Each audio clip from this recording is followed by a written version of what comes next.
नाग पंचमी। आज हम नाग पंचमी के बारे में जानकारी लेंगे।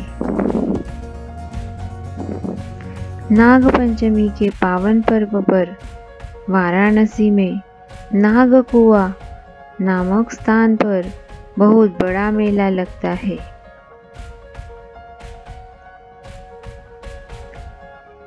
ऐसी किंवदंती है कि इस स्थान पर तक्षक गरुड़ जी के भय से बालक रूप में काशी संस्कृत की शिक्षा लेने हेतु आए, परंतु गुरु जी को इसकी जानकारी हो गई और उन्होंने तक्षक पर हमला कर दिया।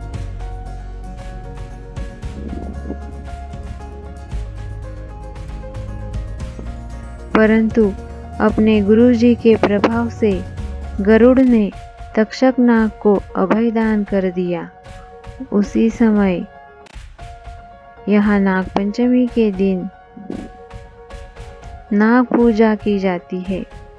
यह मान्यता है कि जो भी नाग पंचमी के दिन वहाँ पे पूजा अर्चना करके कुआं का दर्शन करता है, उसकी जन्म कुंडली से सर्प दोष का निवारण हो जाता है। हिंदू संस्कृति ने पशु, पक्षी, वनस्पति, जानवर के साथ आत्मीय संबंध जोड़ने का प्रयत्न किया गया है। हमारे यहाँ गाय की पूजा होती है। कई बहनें कोकिला व्रत करती है। कोयल के दर्शन हो अथवा उसका स्वर कान पर पड़े तब भी भोजन लेना, ऐसा यह व्रत है।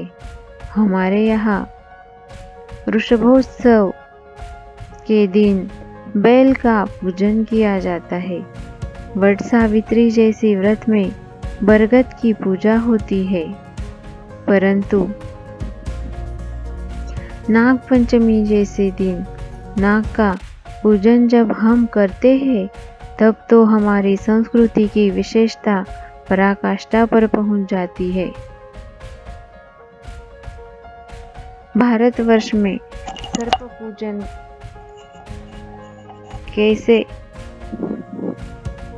स्थापित हुआ, अब वो हम देखते हैं। भारत देश कृषि प्रधान देश है।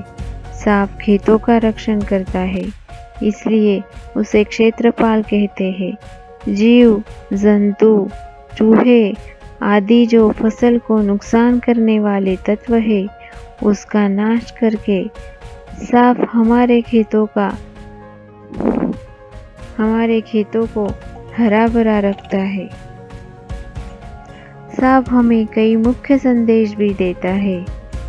सांपों के गुण देखने की हमारे पास गुणग्राही और शुभ ग्रही दृष्टि होनी चाहिए। भगवान दत्तात्रेय की ऐसी शुभ दृष्टि थी, इसलिए उन्हें प्रत्येक वस्तु से कुछ न कुछ सीख मिली।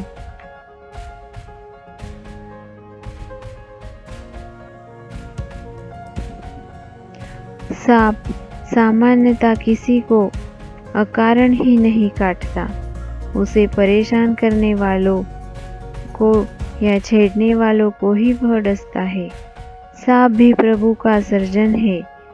वह यदि नुकसान किए बिना सरलता से जाता हो या निरुपद्रवी बनकर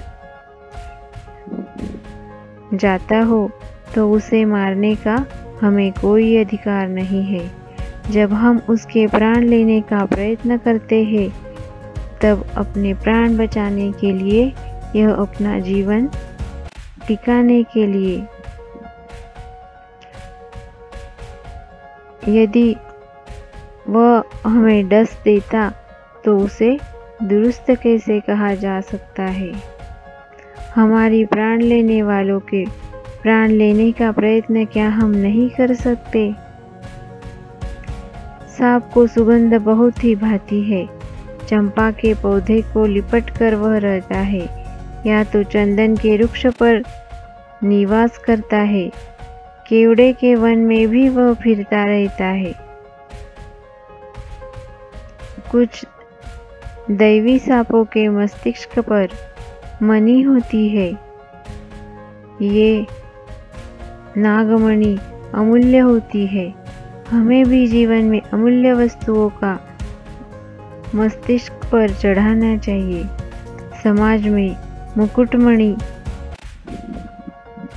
जैसे महापुरुषों का स्थान हमारे मस्तिष्क पर होना चाहिए।